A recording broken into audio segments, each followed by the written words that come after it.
Hi, Brandon Raynor here. I'm just going to talk to you guys a little bit about what's happening here in Australia in regards to health laws and kind of like a conspiracy in a sense to suppress naturopaths and have the medical field dominated by certain health professions. So in particular, my dealings in this area have been in regards to doing neck manipulation. So I'm a naturopath with 5 diplomas in the healing arts: Chinese herbal medicine, Ayurvedic medicine, remedial massage, shiatsu, and naturopathy. So I've been doing cervical manipulations for close to 30 years now. Never hurt anybody and done it very successful. In fact, I'm a innovator in the field of natural medicine, and in particular to do with cervical manipulations, because I spend a lot of time doing massage first. Working the pressure points, working the muscles to loosen them, and then doing cervical manipulations in conjunction with soft tissue work. And I believe it's much safer. Obviously we still do assessments and that sort of thing. We don't do the same treatment on everybody. We always loosen muscles up first. And we make the treatment suit the person. So I've been doing these treatments a long time. Videoed some on my YouTube channel and posted them around to show people how it can be done in a much more beneficial way. Had some envious therapists on a Facebook group called Massage Therapy Australia get very upset because they believed that what I was doing was against this law that was introduced in 2009. They were wrong, of course. But they ended up making this report to the Office of the Health Ombudsman, which is like a Queensland state, it's a quasi-state bureau. I actually found out later it's partially funded by the health professions that are allowed to do cervical manipulations. So registered health professions, they call them. So interestingly, which they never revealed to me until just recently, after 3 or 4 years of dealing with them, that they've got this conflict of interest, that they're partially funded to the tune of several $1 million by professions that are trying to monopolize this technique. So from my perspective, what it is that these professions that are what they call registered health professions that are allowed to perform cervical manipulations, they've got this law introduced purely for the sake of monopolizing the technique. Of course, they try and use the excuse of public interest, that these techniques can be dangerous, etc. But what they don't do is actually have any required training for their particular professions that are allowed to do it. So for example, medical practitioners, which are the equivalent of just doctors in most parts of the world. They're called medical practitioners in Australia. They have no training whatsoever in doing cervical manipulations or anything of that nature, or the contraindications to it, and yet they're allowed to perform cervical manipulations, while naturopaths such as myself, who've got 30 years experience and been trained by chiropractors and that sort of thing, aren't allowed to do it. So it's a clearly discriminatory law that was introduced in 2009. I happened to have been in Hawaii at the time, so I wasn't here to dispute it or whatever the correct terminology is. But they basically, all the states got together in Australia and decided on this particular definition. And they came up with a definition of a cervical manipulation being a high velocity, low amplitude thrust within the normal physiological range of motion. So for people like myself, I wasn't even aware that this law existed, and I've been doing these treatments for a long time all over the world. But I got this notice from this Office of the Health Ombudsman saying that, they were going to issue this prohibition order out against me. Called it an interim prohibition order.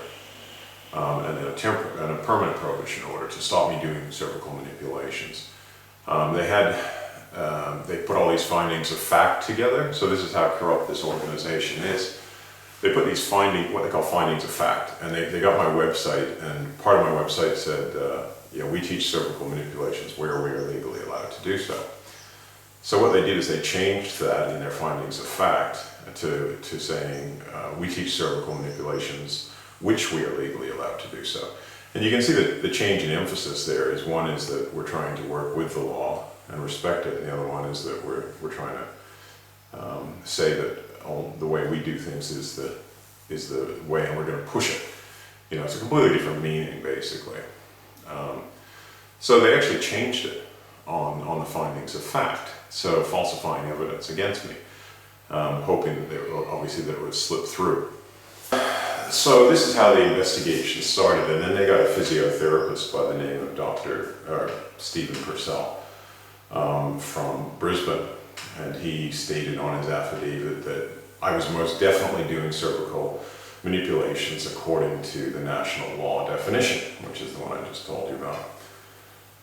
So I got all this, you know, this guy came over while I was gardening and basically, you know, delivered all this stuff to me that supposedly I'm under this prohibition order, and, you know, I've been breaking this law and all this kind of stuff, even though they had to actually change things in order to make it that I was breaking the law. So falsify finding of facts, getting an expert witness to falsely testify that what I was doing was cervical manipulations according to the national law. So this guy basically, he goes in his affidavit, I'm most definitely doing, you know, the cervical manipulations. Later, when I had a time to cross-examine him, he goes, he admitted that everything I was doing was high amplitude, because there was, you know, some question as to what is high velocity, what is amplitude.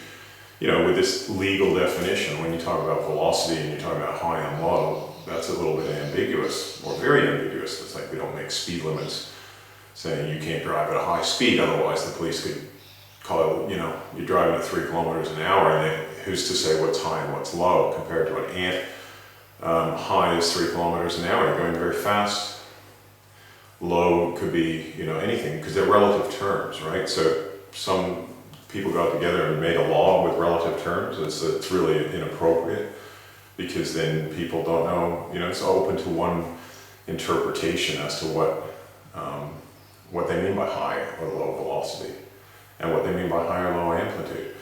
But anyway, the velocity means the speed at which you're moving the neck, right? And the amplitude is either you're doing a low amplitude like that or a high amplitude like that.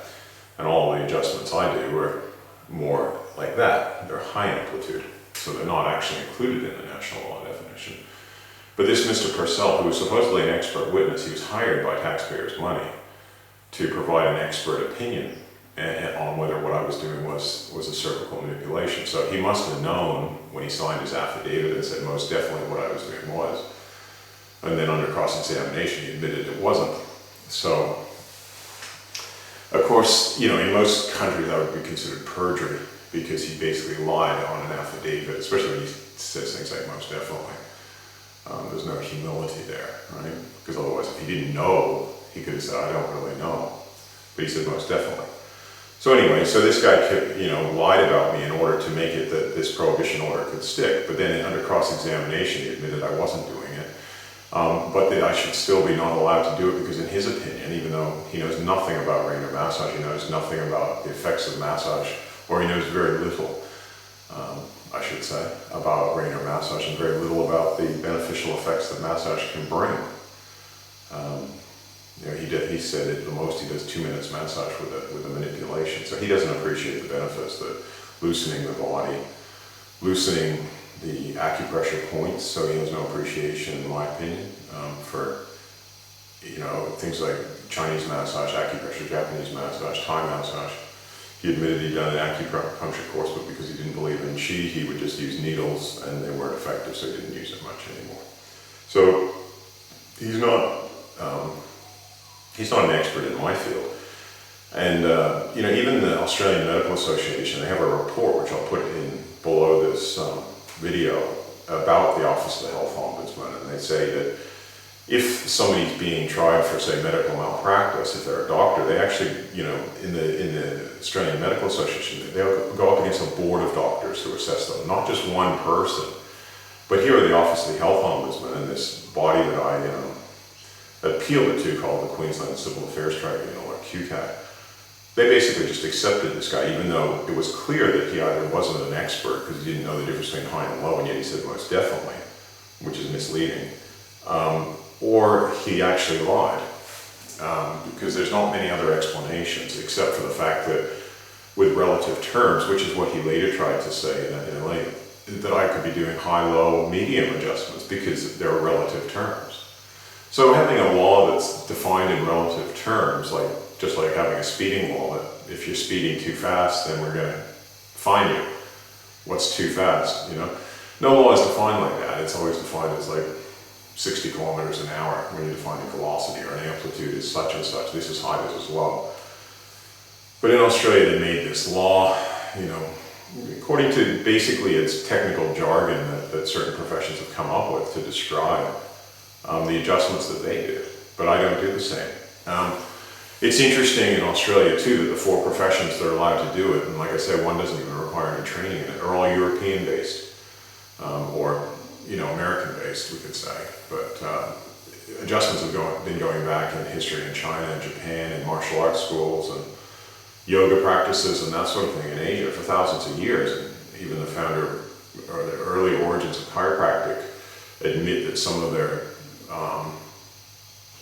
techniques came from China, as well as some were channeled by D.D. Palmer from a dead doctor,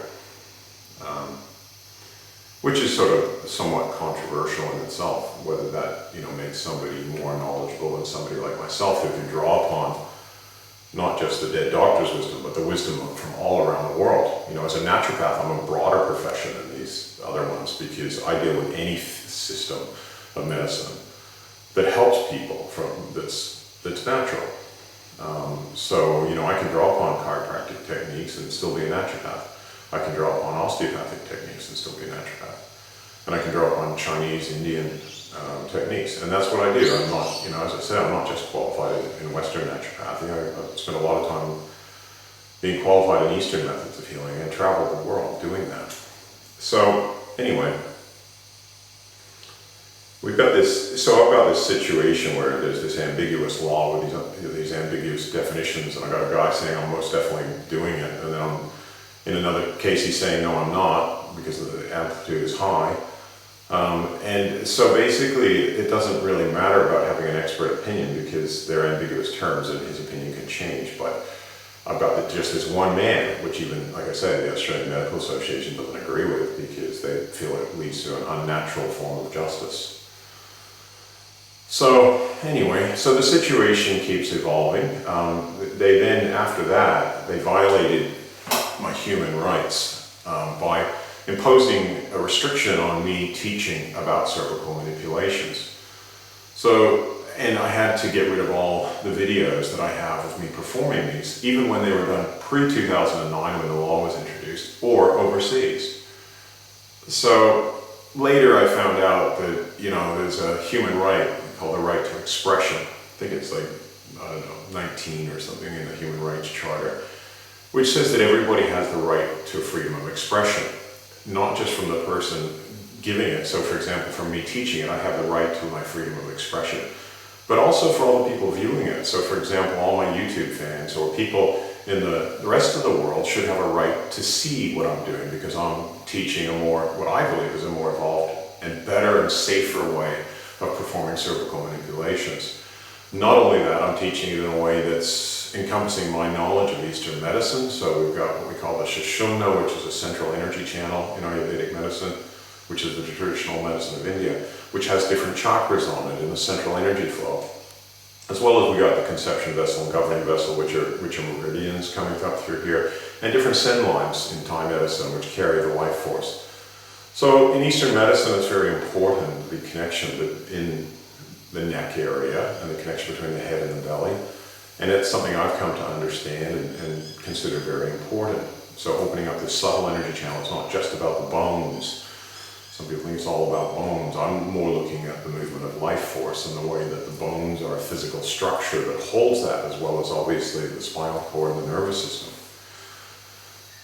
So, yeah, so that's the situation that's going on here. And I later found out, as I say, that this body, the Office of the Health Ombudsman, is funded partially, not just by the government, which would then produce a more neutral thing, but it's actually funded by the 4 professions that are actually the ones that are benefiting from what I call this oligopoly of a technique, because, you know, they look at it probably financially. You know, So many people like to have their neck put back into place. A lot of people would prefer it done by a massage therapist who actually knows their body and works with them over a couple of hours. But that's an economic threat to the professions that are benefiting a lot from doing, 5 minutes of a neck manipulation. So there's a financial interest in this, in restricting people. A lot of people always come up with new laws and claim it's in the public's interest because they have to. It's like a standard kind of thing. It's Orwellian, of course. But it's like when they make a new war, they got to find weapons of mass destruction that don't exist. It's always for when it's actually about controlling the oil supply or whatever it may be. So same thing here. It's about got to create that thing that it's for public safety to stop these untrained practitioners, and yet they allow untrained practitioners to do it as long as they're part of this oligopoly of health professions. So the Office of the Health Ombudsman throughout the last 4 years that this case has been going on, never revealed to me or the court that they were actually partially funded by these guys. So no wonder they wouldn't go against them, or they wouldn't actually say, yeah, it's wrong that doctors don't have any training and yet they're allowed to do it, compared to a naturopath with 30 years of experience, who teaches all over the world and who's had a lot of experience and who's always performed it safely. So, but this is how it is in Queensland, because they don't understand simple legal concepts like conflict of interest. The fact that this body is paid for by these professions means that they can't wear two hats. They're being paid for, but they're trying to represent. They're supposed to be called impartial. Even on their website, they claim to conduct impartial investigations, but they're not impartial because they're paid by the other profession. It's simple. It's called conflict of interest, but they don't reveal that. So back 25 odd years ago, there was an inquiry into corruption in Queensland because it was so bad. It was called the Fitzgerald Inquiry. And the Attorney General at the time, basically he's reported 25 years later on the state of corruption in Queensland now. And what he says is that the corruption is still epidemic, basically, in Queensland. And how it works is that when they let their bodies investigate themselves. So an organization investigates itself. And I'll give you an example of what happened with that. And of course he said that leads to corruption. So my example here about that is when I reported to the Office of the Health Ombudsman that they made a false claim about me, first of all I said it to the lawyer at the mediation conference, and this guy Matthew Price, and his face kind of went purple because I got him to read my website, and then I got him to read what they quoted was my website, when they changed it to where we are allowed to do so, to which we're allowed to do so.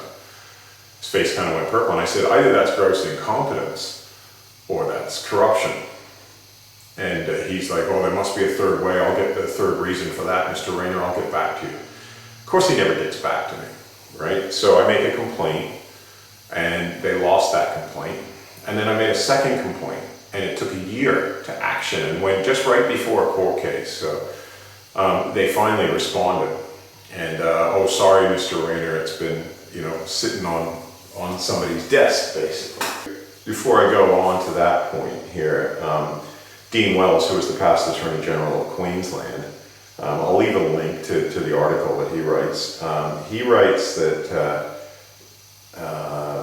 Dean Wells is particularly critical of the way the CCC, which is the Corruption Commission, I'm not sure exactly what it stands for, but operates based on what it calls the devolution principle, which means the vast majority of complaints about public sector agencies are ultimately handed back to those same agencies to investigate and act. So what he uses the quote, it's not just Caesar judging Caesar, it's Caesar judging Caesar very benignly, he said. All right, so back here again the next day, just had to find some things and spend some time with my family. Next day I'm just going to continue. So coming on to that quote, they basically said that, this is from the Health Ombudsman, Mr. Andrew Brown. That's the long delay about why he replied to my complaint about them falsifying evidence against me. It's recently been brought to my attention that you have not received a response in relation to your complaint of 2nd of May 2018, An investigation of your complaint was undertaken in June 2018 and a response prepared, but it does not appear to have been sent due to administrative oversight.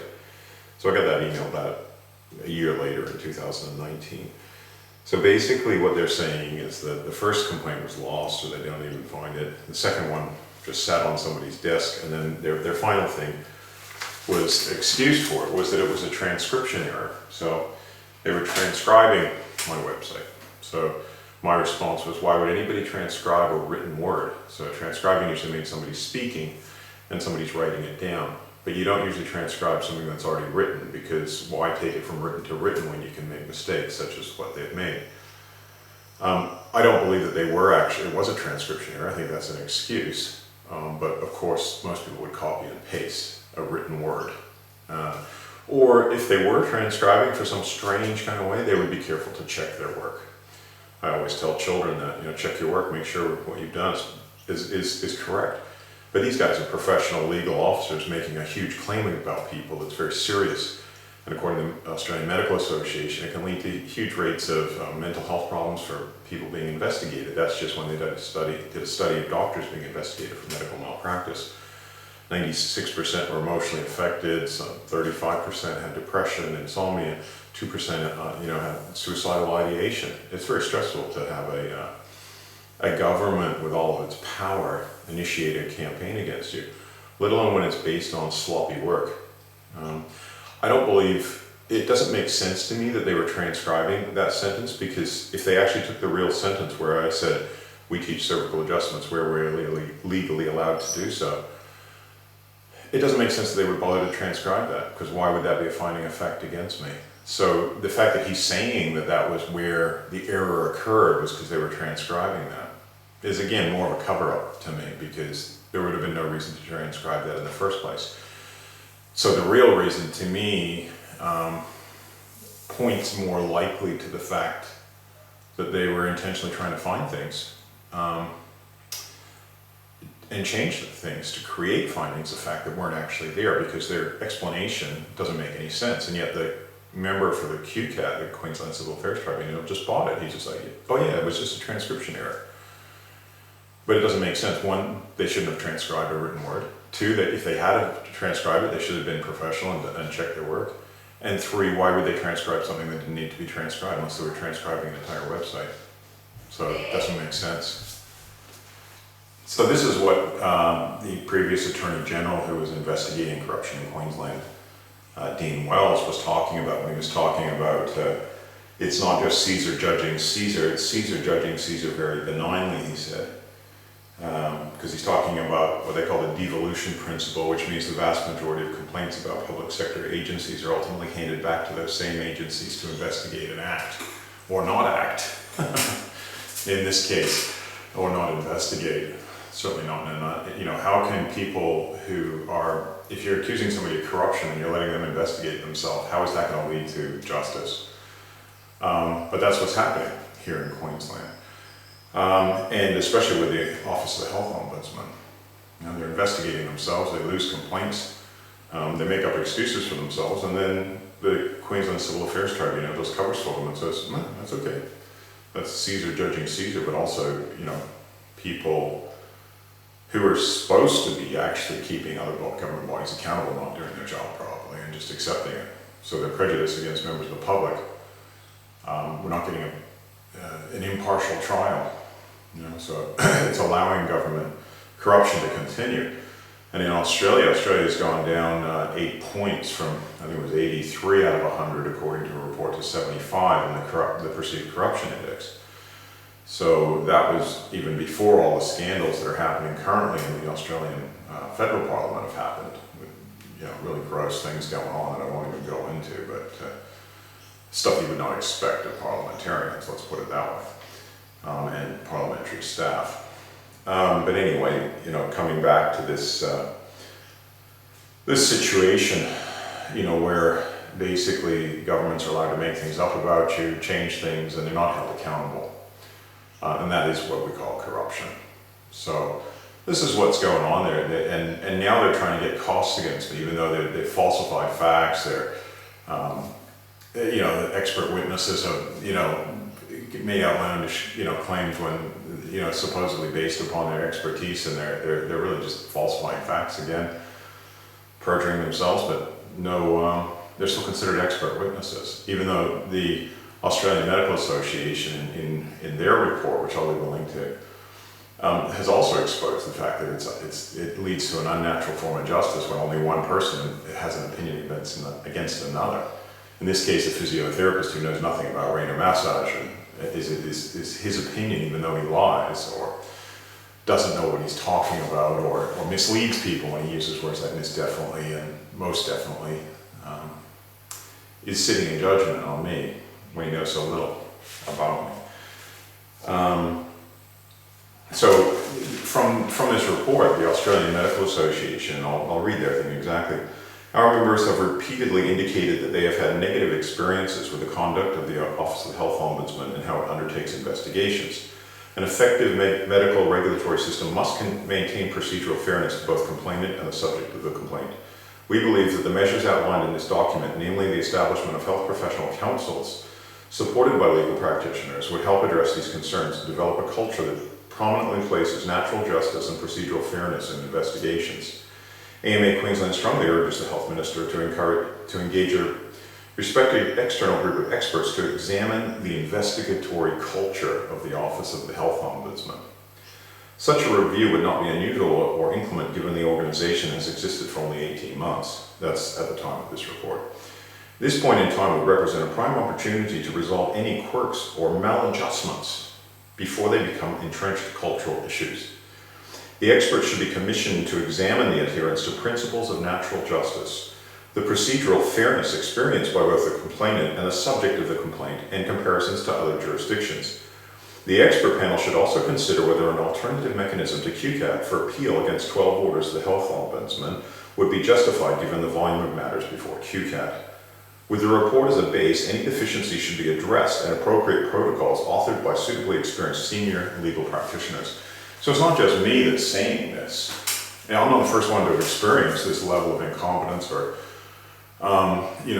procedural unfairness or distortion of natural justice by this government department, and yet they're allowed to continue. And for some reason, QCAT seems to support them. I don't know, and obviously the AMA doesn't even want QCAT involved. So this is unfortunate for a developed country like Australia to have this level of, poor behavior in a government body that investigates professional behavior. I mean, think about that for a minute. These are the guys investigating professional behavior of people like myself or doctors, Unfortunately, they never even, this is, how ridiculous it is. They're not professional in the way they go about things, and yet they claim to investigate professional behavior. So that's something. I mean, these are all people that have got law degrees, and they know better. They know better. And they should adhere to justice and fairness, and they're not. So they're morally and ethically bankrupt. And they should be investigated by the Queensland Minister for Health and also for another commission of corruption, because this is causing a lot of stress to people such as myself and other people that are getting these poor quality investigations with made up facts and, not like a group of people judging, like a panel, like what the AMA is suggesting, but one person who they hire who maybe gets paid to say he gets paid to say these particular things, and some of them are outrageously false. Like, or he doesn't go according to the national law definitions, and then they want to change them. So instead of changing them to be more fair and to be more protective, perhaps, if that's what the intention is for the safety of the people of Queensland by requiring particular training, they don't do that.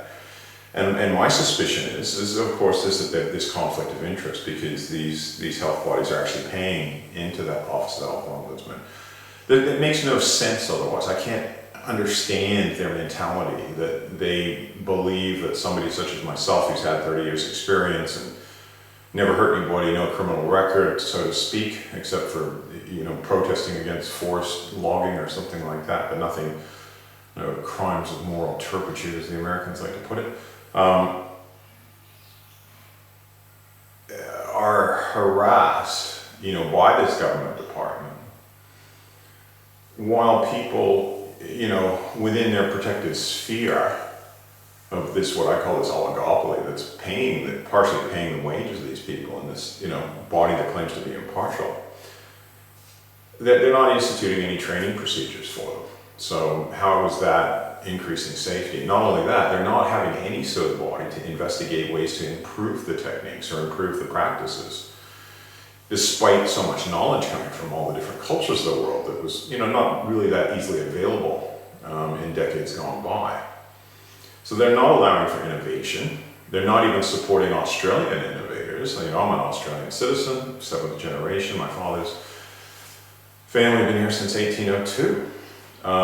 So despite, I'm a citizen of several countries, of Canada, England, Australia, but,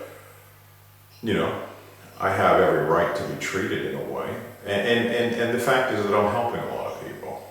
So to me, it makes absolutely no sense. And even the AMA has criticized the Office of the Health Ombudsman for its aggressiveness in attacking certain of their practitioners. So, one of the things should actually, a quality of a health professional should be empathy. And if these guys are going to be in an office of health, they should have understanding empathy. But they should also adhere to truthfulness and have a sense of honor and integrity. And that's obviously lacking. And also commitment to quality work. Imagine if a surgeon, was really sloppy in their work. Oh, I cut the wrong thing. Well, they would be investigated. But these guys, they say the pen is mightier than the sword. So when these guys, make these mistakes, don't follow up, don't investigate their own corruption, make lies up about people, all these kinds of things, make false findings of fact or whatever, the pen is mightier than the sword, and that can have injurious consequences to people's mental health, And it is because of the power imbalance here in Australia. I mean, we don't have, like the Americans have their Second Amendment and the right against tyrannical government. In Australia, we just have to place our faith that the government's going to do the right thing, and they should do the right thing morally because we live in a constitutional monarchy. And we can go into that, but nevertheless, their obligation is to be honest, to be fair, to be impartial, and to check their work, to be careful, conscientious, and not make false claims about people. And and then they're trying to make me pay for this is how outrageous it is. They're trying to claim costs, that I should pay for these costs even though I've never done anything illegal. They have to keep changing the law to make what I'm doing illegal because they want to persecute me instead of actually going, let's set high quality standards for doing neck adjustments and let's have a committee of people who are experts in the field as to how we can improve it. And then if we do follow the belief that it is dangerous and that's been, if that has been established, then minimum standards of training should be required for all of their professions that are regulated. It's ridiculous. Had a great email actually from Liam in Boston. He's one of my YouTube fans, and he was talking to his doctor. He's a Catholic monk there, a very nice gentleman, and he sent me an email after talking to his doctor about what's going on. I'll read that to you. Dear Brandon, my grandfather used to tell me that there are 3 things that everyone needs in life: a good doctor, a good accountant, and a good priest. Happily, my doctor is also a close friend. He's a great person, but one way to sour his mood quickly is to bring up health insurance companies and governmental bodies that regulate the medical profession. He reluctantly concedes that both are necessary, but feels like they meddle needlessly quite often, creating rules and policies to justify their own existence rather than helping people. Sound familiar? Knowing how he feels, I mentioned your plight to him. I'm not sure if this idiom exists in Australia, but he just shook his head and said, government running amok. And he made a few points that I thought might interest you. As a physician, he would not give a patient a therapeutic massage, let alone a cervical adjustment. He said, how much training do you have in massage? I said, me? None. His reply, exactly. We're equally qualified then because we have the same training. I replied that his knowledge of anatomy and the human body would be vastly superior to mine. He acknowledged that, but said, any idiot can be taught very quickly how to identify a muscle spasm. It's fairly obvious. That doesn't mean that you or I can fix it or treat it with my hands. He went on to say that he would prescribe a muscle relaxant in an extreme case and a massage from a qualified professional. In other words, he understands his scope of practice, and he understands to refer to other people. And he's not trying to act like he's qualified in the field that he's not, which is what the Australian rules do. He spoke briefly about what he called Eastern medicine being practiced in places like India. He commented that he believes there is, and this is an exact quote, a subtle but very real first world bigotry against a system of medicine that's existed for thousands of years. He said that we, meaning those of us who are lucky to live where we live, would do better to adopt what they do in India or China. There, both systems are equally valid, and the individual, who of course knows his or her own body best, forms a partnership with the provider for the wellness. This is always what I'm talking about, the partnership model of medicine. He also said, hell, I've known Indian barbers who are more qualified to crack my neck than I am. People might have seen there's some Indian barbers on YouTube. He made a point in saying that you shouldn't take this personally, even if it feels personal. And he said the industry wants to protect itself. Exclusivity is a way to do that, and regulations guarantee that exclusivity. Exactly, a monopoly on a practice. More directly, medical school is expensive and arduous. Many doctors instinctively believe that all medical decisions should be left to them, and sometimes view cracking down on people whom they label pseudo-professionals as a way of protecting their investment. Of course, not every doctor thinks that way, but he said his experience is that governmental bodies that regulate medical services almost always do, even if they don't admit it. They may not even be aware that they're inherently biased. Unfortunately for you, you're on the receiving end of the knout in this particular case. However, you make a real difference by fighting the battle as a dignified professional, even though their inclination is to believe you're a witch doctor. So that was from Liam in Boston, and I thought it was fantastic. He just nailed it on the head, basically. Is that, doctors who are responsible and mature would not actually try and do procedures that they're not trained in. In Australia, and in America, of course, there's so many malpractice suits that are launched against medical professionals and hospitals and that sort of thing for doing procedures in a dangerous way. So if the Office of the Health Ombudsman wants to say this is a dangerous procedure, why are they allowing unqualified people to do it? Because they're not they might be qualified in a different field of medicine, but that doesn't make them qualified in cracking necks, just as what Liam's doctor was talking about there. So a conscientious doctor would realize that, like his doctor, and refer people to other health professionals instead of thinking that they're better than people. It's a paradox, actually, because even in the court case, the expert witness for the Office of the Health Ombudsman basically tried to make out that I wouldn't refer people to doctors, and yet here he's protecting a practice where doctors are not referring people to more people better qualified in their particular art than they are. So anyway, there's huge numbers of people dying from medical malpractice, and one of the major things is making sure that doctors are properly trained in procedures, especially if they're saying that this procedure is dangerous, and they should all the more have proper training in it. So it makes no sense. It only makes sense if you look at it from the point of view of like what he was talking about, is protecting a profession, protecting a reputation as being that they're better, and trying to make out that naturopaths are like witch doctors or something when they're actually more corrupt. There's a whole thing you can read about.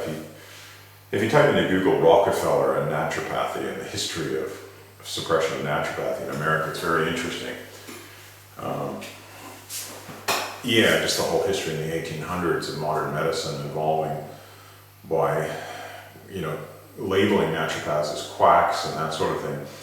And there's an interesting case because they tried that with chiropractors for a long time, and the chiropractors took them to court, and there's a court case called Wilk versus the AMA, which you can look at in Wikipedia, where the chiropractors won because it was it was just a smear campaign that doctors were launching, or the AMA, the American Medical Association was launching against chiropractors. So interesting cases. So it's had a long history. You can even go back to, I traced my ancestry back actually, and one of my 17th great grandmothers was in New Hampshire. So she'd go on, even though she's on my English mother's side for a while, that side of the family went to America in the 1600s. And she was practicing Native American medicine. So she took to practicing Native American medicine, and some Puritans ended up taking her to court at the time of the Salem witch trials, but she was in New Hampshire.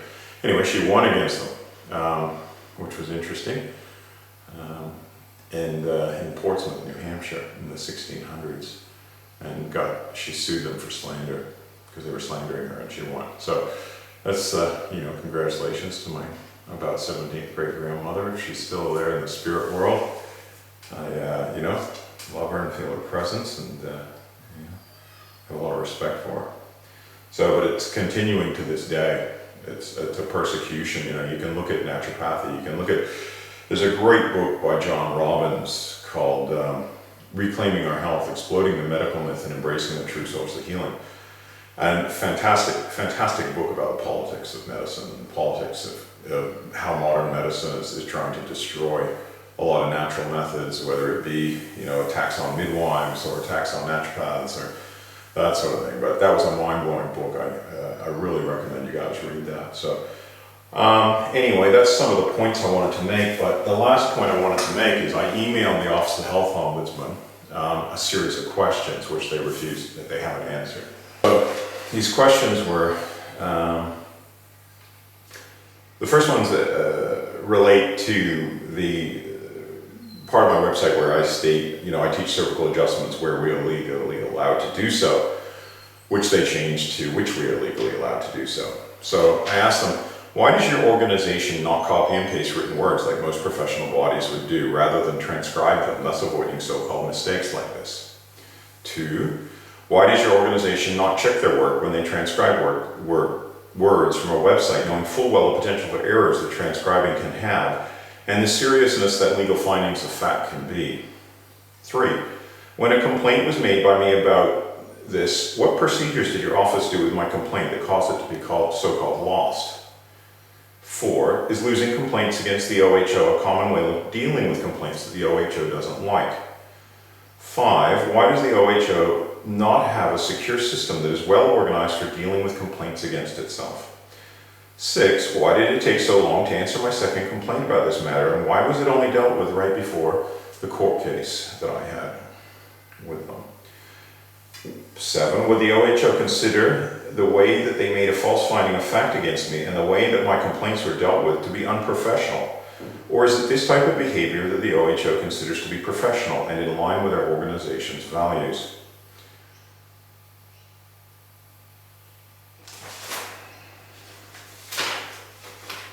Then I had a number of other questions. This is about Mr. Purcell, who was their expert witness, stating that I was most definitely doing cervical manipulations in his affidavit, with the definition that the OHO was asking him to refer to included in his affidavit. For purposes, clarification, OHO means Office of the Health Ombudsman. 1, was one of the reasons you hired Mr. Purcell because of his supposed expertise in understanding some of the more difficult aspects of the national law for a layperson to understand? Those 2 aspects would be considered A, what is a normal range of motion, and B, what is high velocity and low amplitude, as those were the only points a layperson may have difficulty understanding. When you hired him as an expert witness, would you have expected him to understand the terms high and low amplitude? 3, when someone uses the word most definitely, would you presume that they mean there is no doubt or ambiguity that what I was doing was high velocity, low amplitude adjustments, as the definition that Mr. Purcell was asked to refer to? 4, when the Office of the Health Ombudsman presented his affidavit as an expert witness, were they aware that Mr. Purcell was not in fact using the national law definition of a cervical adjustment, but was using what he later described as contemporary medicine definition, despite nowhere stating that in his affidavit? Because in his affidavit it actually stated the national law definition, and he was asked to then say whether or not what I was doing was a cervical adjustment according to the national law definition, not according to his own definition, but according to the national law, and that's where he stated most definitely. So he knew what they were asking, because it was stated clearly. 5, did the Office of the Health Ombudsman ever discuss the fact that Mr. Purcell would be paid more if he stated that I was violating the national law, when as an expert in the field he would have known I was not? So what I'm saying there is, if he'd have just told them right away, well, no, he's not violating any laws, he might have just been paid, a few $100s for his expert opinion, and that was it. But the fact that he got paid more by saying that I was violating the national law when he knew I wasn't, or he should have known I wasn't, if he was an expert. You know, he's got a financial interest there in dragging this thing out because he gets paid more. And now they're trying to make me pay for him, which is absolutely obscene.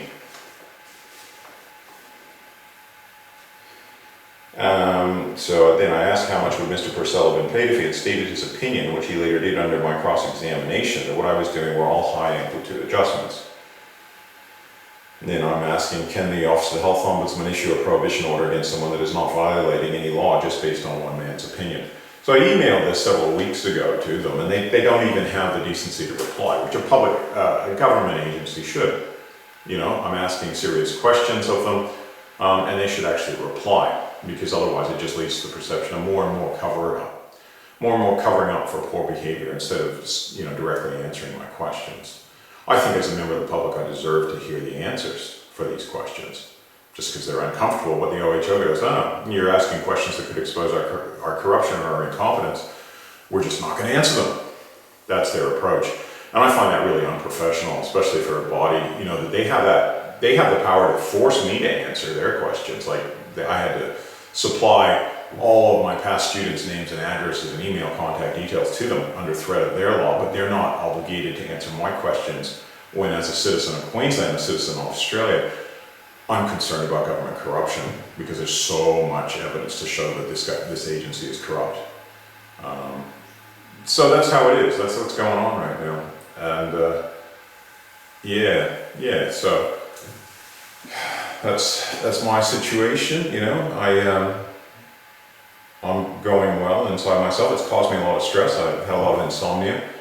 It's definitely affected me, but you know, one of the things is to expose it. That's healing for me, so that I don't get PTSD from this. You know, it's an abuse of power. It's just like if somebody in a church, if you've got a person in a church and they're supposed to be a high up authority, they got a lot of power. And you know, in Australia, there was a lot of cases of these priests and people raping small children or young children, and they were getting away with it. Other organizations were covering up for them.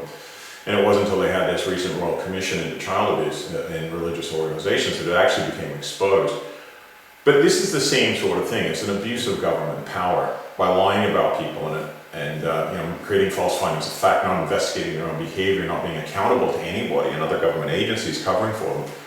It's an abuse of government power against an innocent citizen, and there's a huge power imbalance between an innocent citizen who has, we're unarmed in Australia, what do we have? The police can come and do whatever they want. Right? If we're not having a system of justice that's actually where government agencies are accountable.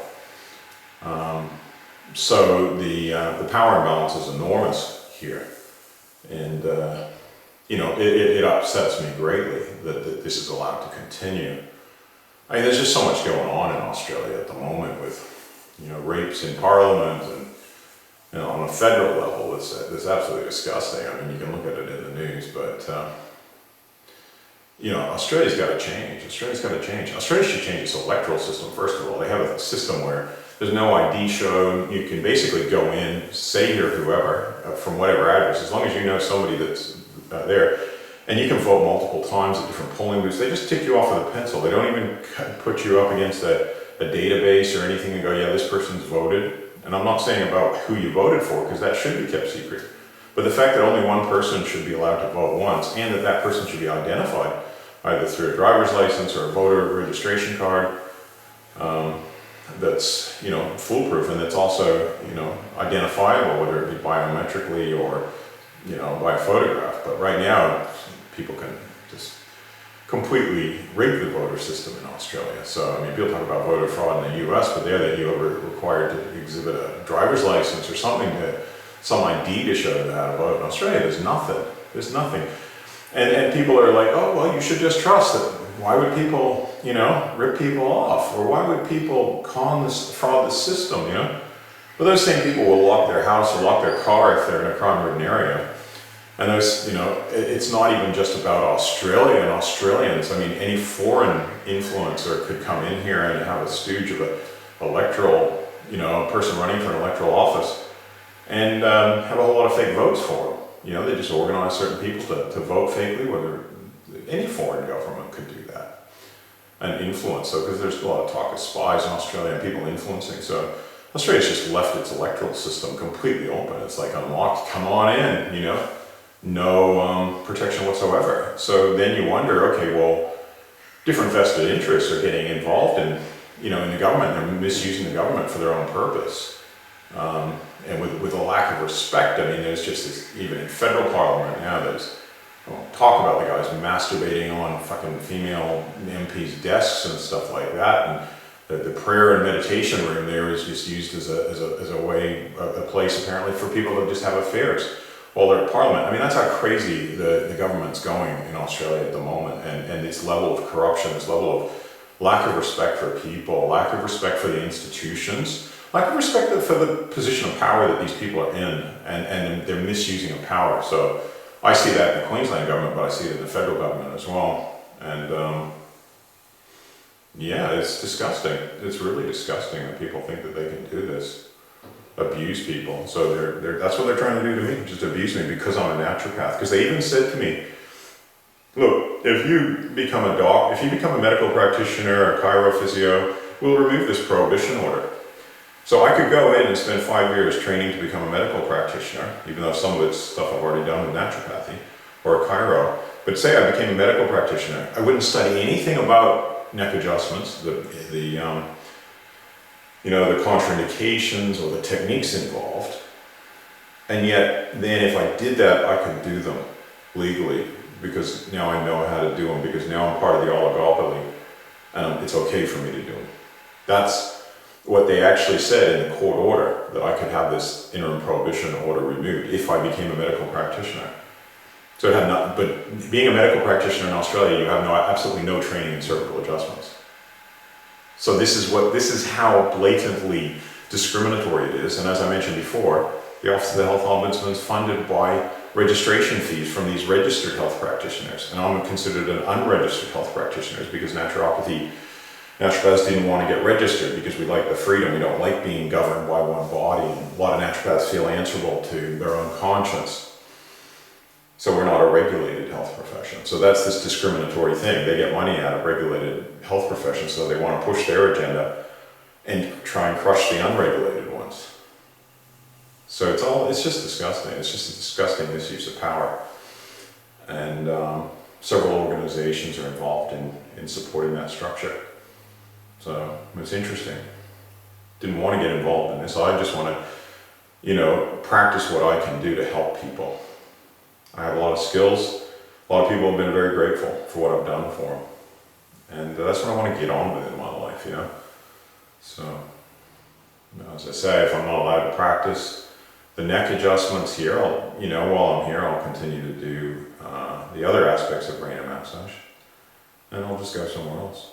But it's disgusting that I should be, for the people of Australia, it's just a loss because I can train people up. I actually know how to train people, and I have trained people well on how to do neck adjustments according with massage.